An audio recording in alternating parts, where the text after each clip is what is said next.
Thank you, John. And I also welcome Dr. Cynthia S. Gorman, Dr. Jerry Dobson, Dr. Kendra McSweeney, and Dr. Don Wright, and all of you who are participating in this American Geographical Society Fall Symposium.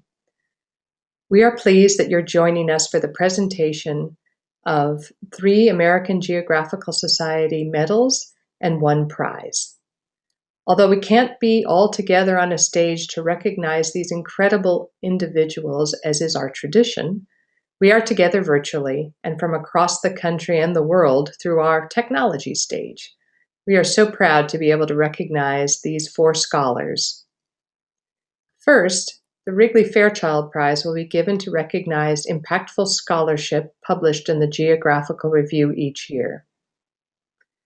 The medals we will be awarding today include the Cullum Geographical Medal for Exemplary Geographical Research and Scholarship, to be presented to Dr. Dobson, the Alexander and Elsie Melamed Medal for Outstanding Work on the Dynamic Relationship between Human Culture and Natural Resources, to be awarded to Dr. Kendra McSweeney, and the George Davidson Medal for Exceptional Achievement in Research for Exploration in the Pacific Ocean or the lands bordering therein, to be awarded to Dr. Don Wright. The Society awarded its first medals in 1896. Since then, 9 medals have been created and nearly 200 people have received this honor. Harkening back to another era, the medals were created to recognize excellence and were awarded to individuals who expanded geographical knowledge through research and exploration, pioneered new geographic technology, and used geographical thinking to influence policy. Many medalists are from the US, but nearly half are from other countries such as Brazil, China, the United Kingdom, France, Mongolia, Germany, and Canada. Through the awarding of medals and prizes, AGS has recognized astronauts, explorers, cartographers, inventors, researchers, world leaders, and of course, geographers. On a personal note, I have had the opportunity to learn from and work with each of today's award recipients. As you will learn from the introductions, we are honoring an impressive group. And now I call upon Dr. David Kaplan, the editor of the Geographical Review, to introduce the Wrigley Fairchild Prize recipient. David. Hello, everybody, and welcome to this segment of the AGS Symposium. And I'm really happy about this particular segment because it gives me a chance to honor our first Wrigley Fairchild Award recipient as the Wrigley Fairchild Award has now been constituted. And before I get to our honoree, I do want to say a few words about the Wrigley Fairchild Award. The Wrigley Fairchild Award itself was established by a past editor, Doug McManus, who in 1998 provided some funds for an award to honor young authors who had contributed to the Geographical Review in the past 3 years. And this was an award that had been going on for a little bit of time and was awarded about every 3 or 4 years. The nice thing about that award is it was called the Wrigley Fairchild Award because it was named after the first 2 editors of the Geographical Review. It was named after Wilma Fairchild and Gladys Wrigley, who were the first 2 editors and who really got the Geographical Review established as one of geography's premier journals. Now, when I stepped in as an editor in 2016, I thought it would be a good idea to have a yearly award that would cover all the papers that had been published in the journal that previous year. And so we had several of those awards that were given out, but then we decided to merge that yearly award with a newly reconstituted Wrigley Fairchild Award, which really awards the best article in the past year in the Geographical Review. And so the award now has so much more status. And it was really a pleasure to me to be able to develop this new reconstituted Wrigley Fairchild Award. Now, this is a really deliberative procedure where we invite people on the editorial board, counselors, outsiders to develop a decision about who deserves this particular award. And in 2019, it was a very, very difficult decision to make because there were so many fine articles that came out during that year. But eventually we decided to pick an article that had been published in our very last issue, which was actually a special issue, guest edited by editorial board members Emily Scope and Karen Filcasi, called Bordering Practices, Local Resistance, and the Global Refugee Crisis. And in that special issue, there was an article entitled Singled Out, Scaling Violence in Social Groups as Legal Border Work in U.S. Asylum Law. And it was written by Cynthia Gorman. And this was decided out of all the articles produced in 2019 as the single best article of the year. In this article, Cynthia talks about how state actors manipulate the definition of who qualifies as a refugee and adjust the scale of this definition to exclude many people who we commonly think of as actual refugees and eligible for protection. But because of the scaling nature of this, they are deemed to be ineligible. So it's a very, very rigorous legal analysis of border law and refugee law. And so I'm delighted to be able to award the Wrigley Fairchild this year, this first year of the reconstituted Wrigley Fairchild, to Cynthia Gorman. And I'm going to ask Cynthia to say a few words. Thank you, David, for that generous introduction. And it's a pleasure to be here with you all virtually. And I have to just start by saying that I'm really honored by this recognition. When I received notification of winning the Wrigley Fairchild Award, it was a gloomy Monday morning, and I was not looking forward to starting work, nor opening up my email. And the first thing I saw when I did was David's message, and I was completely surprised. I had to read it several times to really let the news sink in. And needless to say, it brightened my day, my week, my month. It's definitely been a continuing bright spot for me. And receiving this award was really the culmination of a just generally positive experience working with the Geographical Review. It's been one of the best experiences I've had with a journal. David was a responsive and encouraging editor. I got wonderful feedback from all the anonymous reviewers. Even the copy editor sent me a personal note of encouragement along with the copy edits. I also want to thank Karen Filcasi and Emily Scope for editing this special issue, for creating the opportunity, for inviting me to participate, and for pulling together a really powerful collection of papers that speak to some of the most pressing and urgent issues related to forced displacement today. Many of the processes that I explore in my paper continue unabated and have been central to current efforts to erode asylum protection in the US.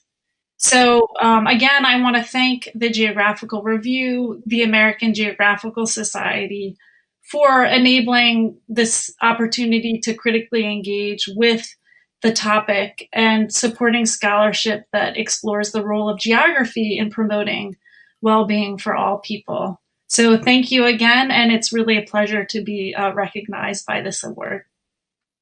Well, thank you, Cynthia. And it's a shame that we can't meet in person and give you the award in person and let you hear the cheering throngs. But I will let you imagine a virtual cheering throng for this very, very fine and completely justified recognition of all your hard work and of that terrific paper that you've written. So now I'm going to turn it over to Deborah Popper, who is the chair of our honors committee. Take it away, Deborah. The Cullum Geographical Medal is the American Geographical Society's oldest, dating back to 1896. Its intent to reward the spirit and achievement of exploration. Its first recipient was Robert Peary, whose expeditions took him to uncharted parts of the globe. But wide-ranging exploration can take many forms. To appreciate what that might mean, we need but turn to the life work of Jerome, Jerry Dobson, who keeps charting new paths in geography, and not just in one area of direction. Dr. Dobson can quite accurately be described as a geographical explorer who has planted his flag in many arenas. Some of his early contributions came while at Oak Ridge National Laboratory, where he rose to the rank of distinguished member of the research and development staff, working on energy, computing and telecommunications, and the emerging field of geospatial science. He made important contributions to the developing field of geoinformation science. Dobson's work may have been technical, but his interests are broad. He was among the first advocating, innovating, and pushing GIS to become usable, shareable, and appreciated. He applied his expertise to important social and environmental issues like emergency management, transportation of hazardous materials, and water availability for energy development. Notable among his efforts is the Landscan Global Population Database that is used worldwide during all types of natural disasters for estimating populations at risk. He created the United Nations standard for representing landmines, minefields, and mine actions on maps, which has helped prevent the suffering that results from accidentally stepping on and detonating a landmine. His understanding of the power of technical geospatial tools has made him highly sensitive to their ability to do harm. While many enthusiastically celebrated ever easier access to geolocation data, Dobson warned of ever easier co-optation, allowing some involuntary control over others, what he called geoslavery. His early concern with the ethical use of geospatial information is now widely shared. Now emeritus, Dr. Dobson remains unstoppable. His spirit of exploration is taking him to outer banks and shorelines of the world, the now buried continental shelves, where, working with collaborators from across the globe, he is delving into the human patterns of use and migration that have long been concealed by water. The full range of Dr. Dobson's contributions can be seen in his more than 200 publications in journals including Annals of the AAG, Geographical Review, Journal of Biogeography, and Information Society. His many technical reports, his persuasive opinion pieces, many of which strongly advocate for the importance of geography and geospatial science, and his numerous public appearances at events, academic, professional, or public. Some of his most significant honors include selection as a Jefferson Science Fellow by the National Academy of Sciences, Senior Scientist in the U.S. Department of State, American Association for the Advancement of Science Fellow, the Cartography and GIS Society's Lifetime Achievement Award, and the James R. Anderson Medal of Honor in Applied Geography. His advice has been sought by congressional committees, the National Center for Geographic Information and Analysis, International Organization for Standardization, and National Committee for Digital Cartographic Data Standards. AGS is also fortunate in having Dr. Dobson serve as president from 2002 to 2016 and now president emeritus. He took over the organization when it required a skilled navigator to find the best path to updated missions.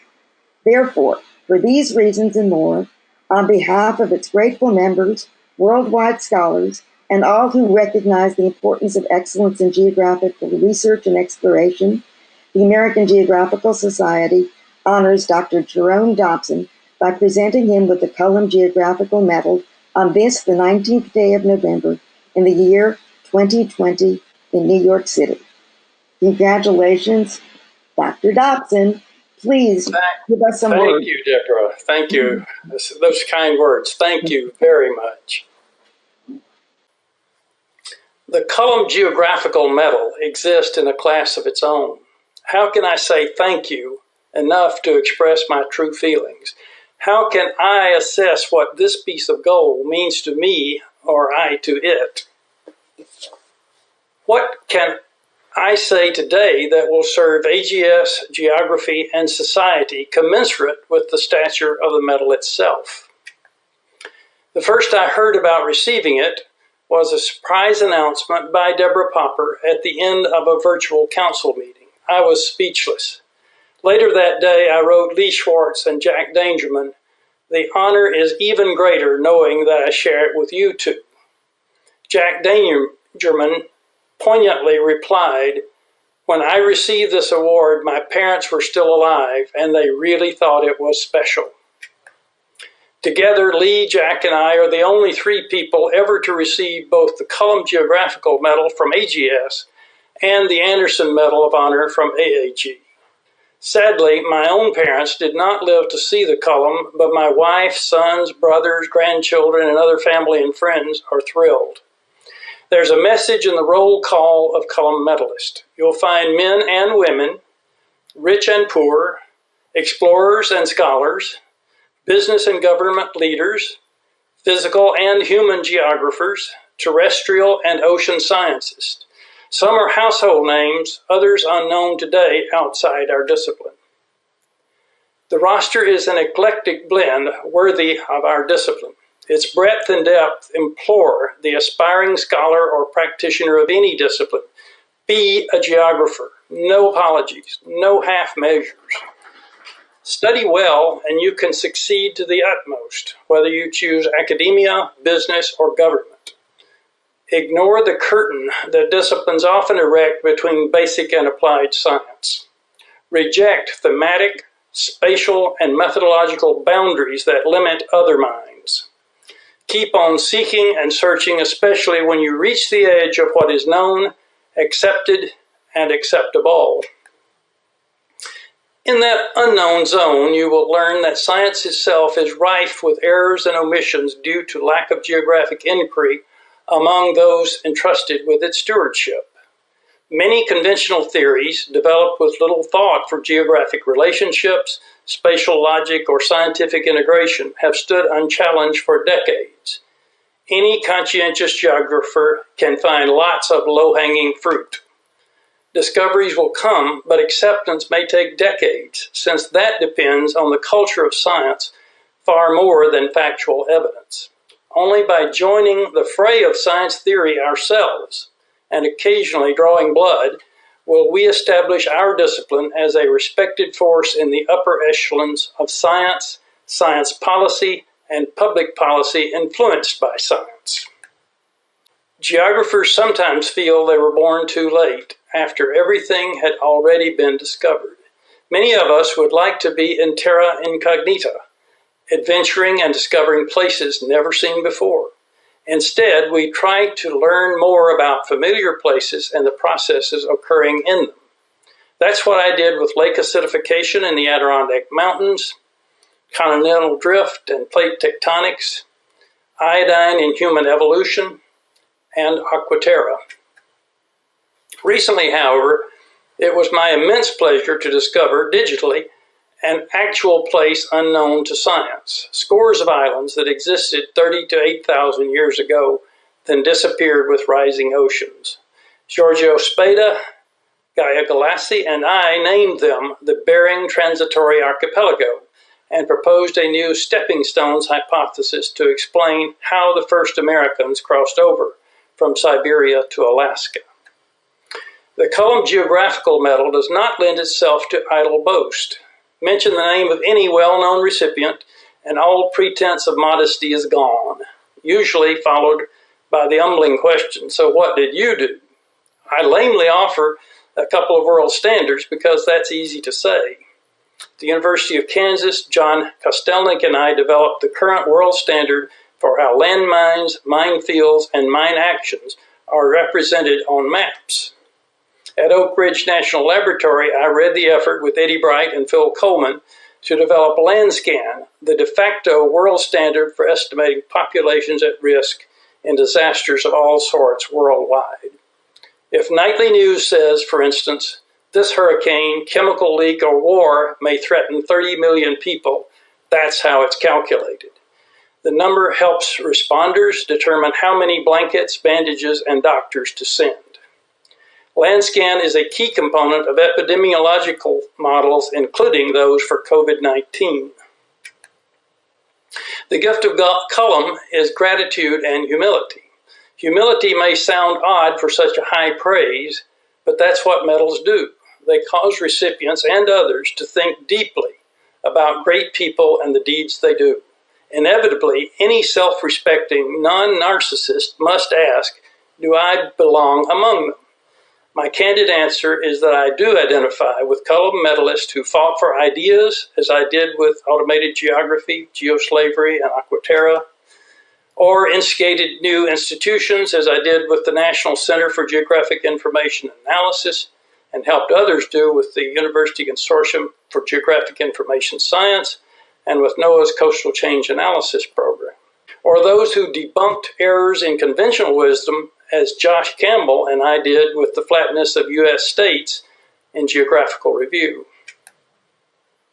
I identify with Rachel Carson, who had her own cause, as I have with geographic education, especially in foreign policy, automated geography, geoslavery, and saving geography itself. If you don't already have such a passion of your own, you're welcome to mine. Feel free to follow up on any of the above. Along the way, I've collected a few points of pride of my own. My 1979 article in Geographical Review is now recognized as the first GIS research article ever to appear in a mainstream geography journal. My 1983 essay on automated geography sparked a journal debate that lasted more than a decade and is considered to be a turning point in the debate over the place of GIS in the discipline of geography.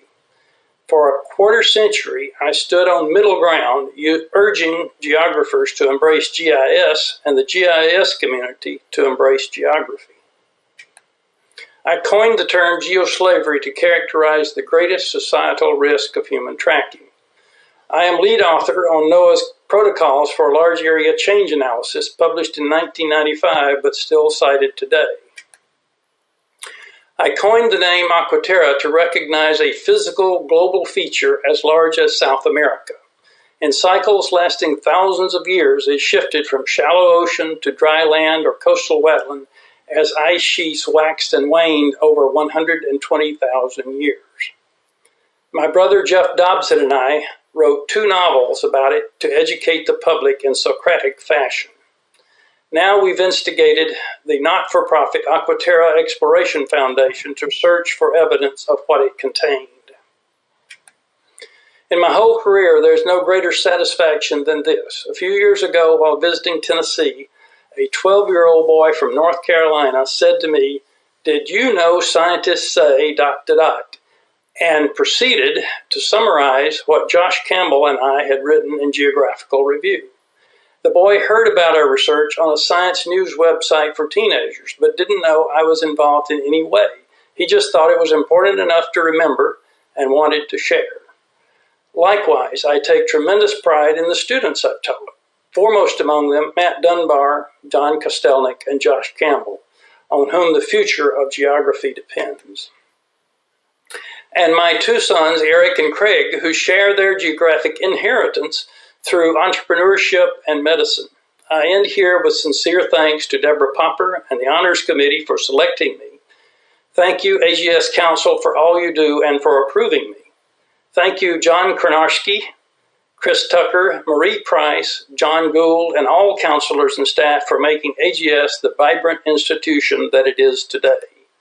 My deepest appreciation to Mary Lynn Bird, Richard Durfee, Bob Honey, the late Bob Pepleys, Bud Cross, Jeff Dobson, Peter Herlihy, my wife Gwen, and many others without whom I could not have pursued the ideas, institutions, and causes acknowledged here today. Thank you.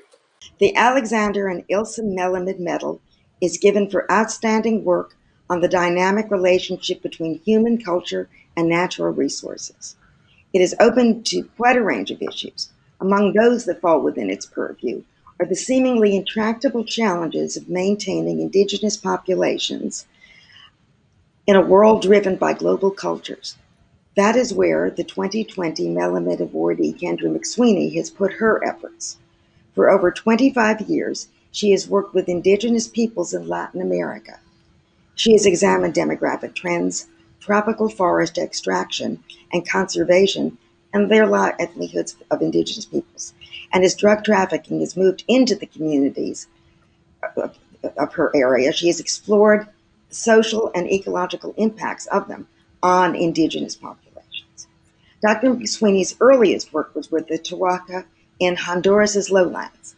She examined their forest livelihoods and how meeting demands impacted the forests. Her sustained scholarship with and among the Tuaca led to special recognition from them in 2011 by the Secretariat of Indigenous Peoples and Afro-Hondurans in Tegucigalpa, Honduras. She developed a perspective that differed importantly from many conservation groups who worried that rising indigenous numbers would mean habitat degradation. In an article in Conservation Biology, she responded to such concerns. Drawing on her own fieldwork experience, she calls for reframing strong birth rates as potentially positive to reflect increased control by indigenous groups and as a positive response to longstanding population losses. Also, they could reflect improved resource use, which could be increased while linking, in fact, to conservation goals and conservation groups. Her analysis found ways forward, redefining issues and placing indigenous interests as parallel to those of more privileged populations. Her most recent work is focused on the drug trade. She has highlighted how narco dollars and trafficking are compounding ecological destruction and the personal insecurity of neotropical Latin American populations. As lead author in a policy forum piece for science on drug policy and deforestation, she pushed back against much conventional drug policy as missing the full range of on-the-ground operations and impacts. Effective drug policy should not only better understand the consumer market, but also has a responsibility to the Central American communities targeted as transshipment centers by traffickers who derive multiple benefits from practices of turning forest land to pasture and then derive the legitimation and political power from doing so, while also acquiring a labor force and laundering money, even as the local population is at increasing disadvantage. For this work, McSweeney has won considerable support from the Open Society Foundations. She's presented her findings on U.S. drug policy and its impact on Central America to the UN Development Program, World Resources Institute. She's authored and co-authored publications on this theme in Proceedings of the National Academy of Science, Geoforum, Journal of Latin American Geography. She is regularly sought out as an expert by media around the world, including the New York Times, Newsweek, Le Monde, the BBC, and many others. The Conference of Latin American Geographers presented her with the Carl Sauer Award in 2020 to recognize her scholarly excellence. Dr. McSweeney embraces geography's fieldwork tradition. The 2020 Geographical Review special issue on fieldwork, which she co-edited with Antoinette Perkins-Winkler, is notable for highlighting geographers pushing fieldwork forward into the 21st century, updating methods, engaging ethical issues, and repositioning the role of the researcher. The issue, and Dr. McSweeney's role in it, pushes the best of geographical perspective into the forefront for understanding complex human and environmental dynamics. Therefore, for these reasons and more, on behalf of its grateful members, worldwide scholars, and all who recognize the importance of excellence in geographical research and exploration, the American Geographical Society honors Professor Kendra McSweeney, presenting her with the Alexander and Ilse Melamed Medal on this 19th day of November in the year 2020 in New York City. Congratulations, Kendra. Please share with us some words of wisdom. Wow, thank you so much, Dr. Popper. Here is the Melamed Medal. I'm thrilled to be a recipient and to join the many former recipients with whose work I know and deeply appreciate. I also thank the Honors and Awards Committee for their work. And many thanks indeed also to Ilse Melamed, who I'm sorry I won't get the chance to meet, nor did I meet her husband, Dr. Alexander Melamed, but in reading some of the research he conducted over his long career, I think we'd have a lot to talk about, particularly around value chains, shipping, and commodity prices over time and space.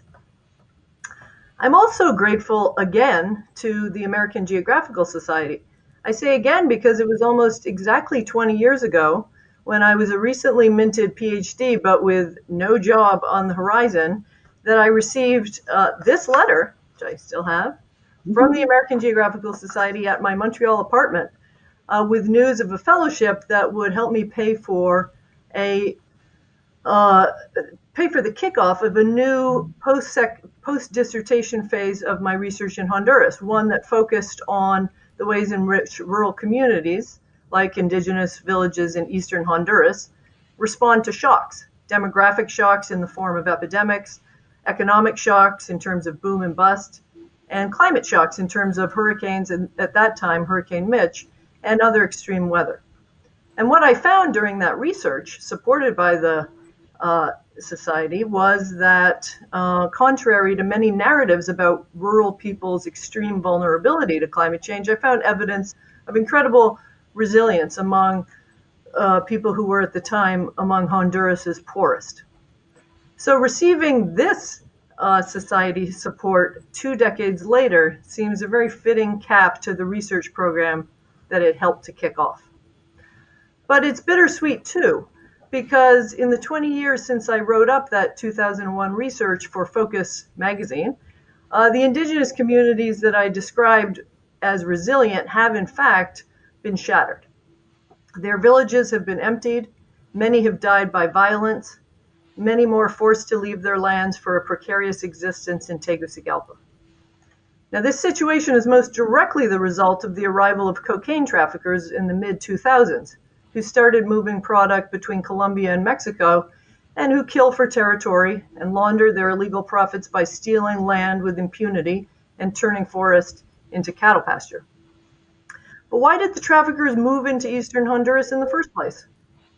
The evidence I and my colleagues uncovered ultimately showed, and I'd very much like to acknowledge the many talented and curious co-researchers, many of them geographers with whom I've had the privilege of working over the years, is that we've discovered that no small share of the responsibility for the devastation of indigenous lands and forests can be shown to lie with the US government's multi-billion-dollar annual commitment to supply-side drug policies, which translate into forever chasing those traffickers through the lands and waters of Central America and the Caribbean.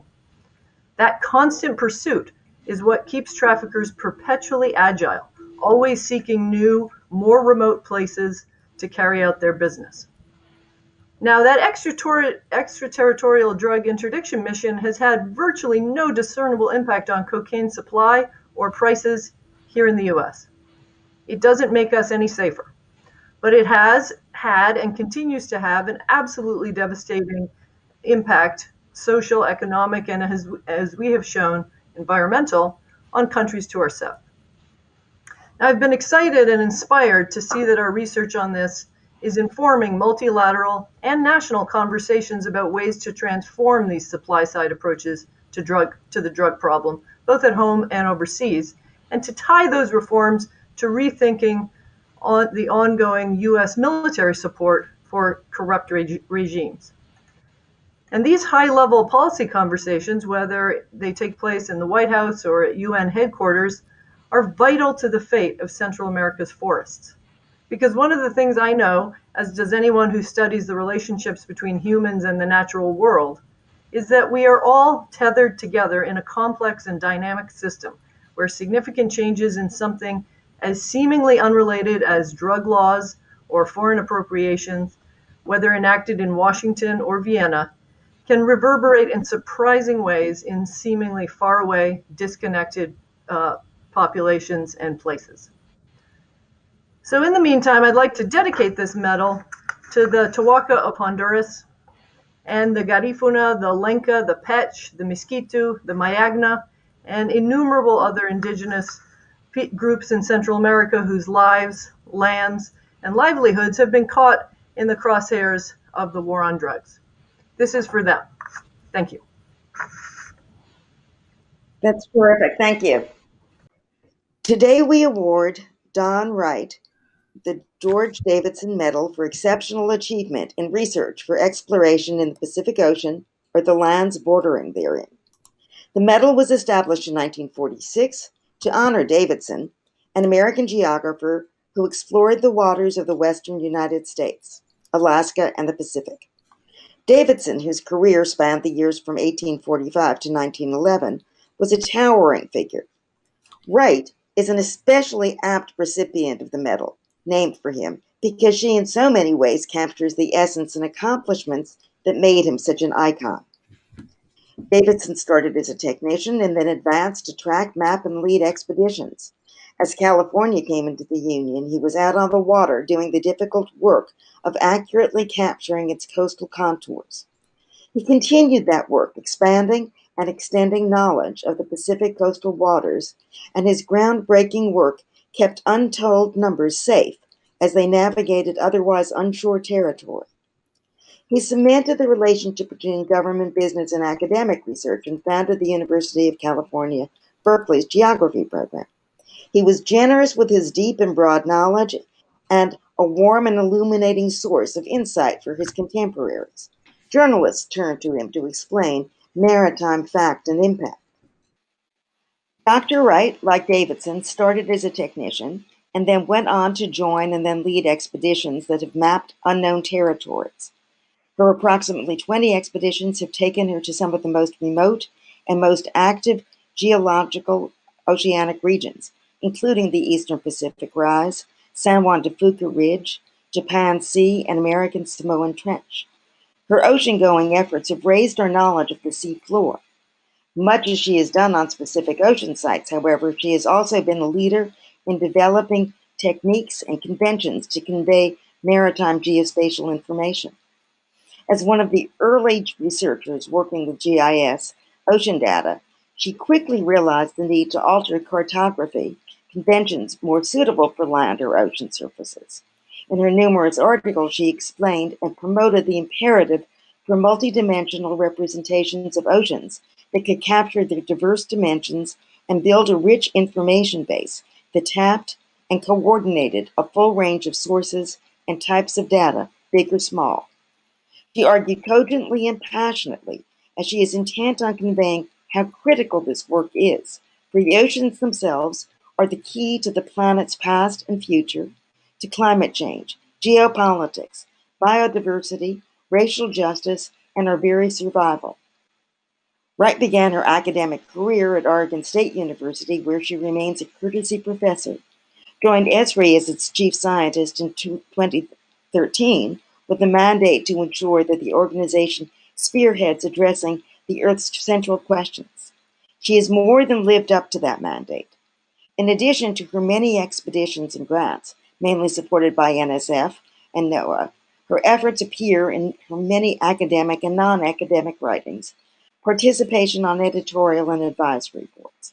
She is a frequent speaker and has been invited to give any number of distinguished commemorative lectures. She has won numerous awards, including the Inspiring Leaders of STEM, Society of Extraordinary Women Science and Innovation's Extraordinary Leaders Award, and the AAG Presidential Achievement Award. She is a AAAS, AAG, Geological Society of America, and California Academy of Sciences Fellow. She is a whirlwind of activity, sharing knowledge and wisdom. To listen to her is to understand the urgency of her mission, leavened by her sense of humor and humanity. Therefore, for these reasons and more, on behalf of its grateful members, worldwide scholars, and all who recognize the importance of excellence in geographical research and exploration, the American Geographical Society honors Dr. Dawn Wright by presenting her with the George Davidson Medal on this, the 19th day of November in the year 2020 in New York City. Congratulations, Dawn, and please share some words of wisdom with us. Oh, thank you so much, Deborah. I am absolutely floored by this. I am so humbled to receive such an award and to know about George Davidson's work throughout my life has been an inspiration. As a seafloor mapper, our community knows all about the Davidson Seamount that's off the coast of Central California and within what is now the Monterey Bay National Marine Sanctuary. So he is indeed a giant.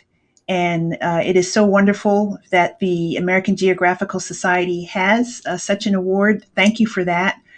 Thank you to those who put together this nomination package. Again, to Deborah, to Marie Price, and to all of my friends at the AGS and at the AAC. There have been so many people who I would like to thank for this and for my career. I am one who, of course, has to thank my mother. She has always been my inspiration and my guiding light. All of my colleagues over the years at Oregon State University, including my students, who I've learned so much from. Of course, my colleagues now at Esri, including my supervisor, my boss, my mentor, Jack Dangerman, who has made Esri an amazing place to work at, fun, compelling, inspirational. I'd like to thank all of these colleagues, and to many friends and colleagues that I have throughout the seafloor mapping community. This award, I never feel as though I can individually accept an award like this. It really don't want to be too trite, but it does take a village. It takes, in my case, it takes a seagoing cadre, a seagoing crew, and I would like to thank you again. And I just really I am so pleased and honored about the connection to George Davidson. In fact, I recently was reading his biographical memoir from the National Academy of Sciences. It was written in 1937 by Charles Davenport, and it's a fantastic read. And I hope that others will take the time to find this. If you go to the National Academy of Sciences website, and of course George Davidson was an elected member of the Academy. And there's one part of his memoir that I would just like to read in tribute to him and to all of you, if I may. It's toward the end of the memoir, and it says, "This kindly and gentle old man always held a wonderful store of scientific knowledge at the service of the people. Among newspapermen, and a special favorite because of the pains he was always ready to take to explain difficult problems of current interest. Always accessible, always liberal of his store of knowledge, his house on the hill was the constant resort of seekers after information on topics of scientific interest and difficulty. Professor Davidson was keenly interested in everything relating to the sea. All the old mariners knew him and trusted him implicitly. They brought to him all records of strange happenings and went to him for advice, which was always forthcoming and invariably good. He made a special study of shipwrecks and has helped more than any one man to make safe travel by water along this coast." And to me, that paragraph is something that I would love to aspire to in terms of the relationship of a scientist to the community, especially at this time when science is somewhat under threat, and also to be open and communicative, which is also what we as geographers aspire to. So thank you so much again for this amazing award. I'm really, really humbled, really surprised, but again, very thankful. Thank you, Don, and congratulations again to you, Kendra, Jerry, and Cynthia. And thank you, Deborah, for your and the Honors and Awards Committee work to recognize these leaders in geography. And with that, we conclude our awards ceremony for 2020. Thank you for joining us today.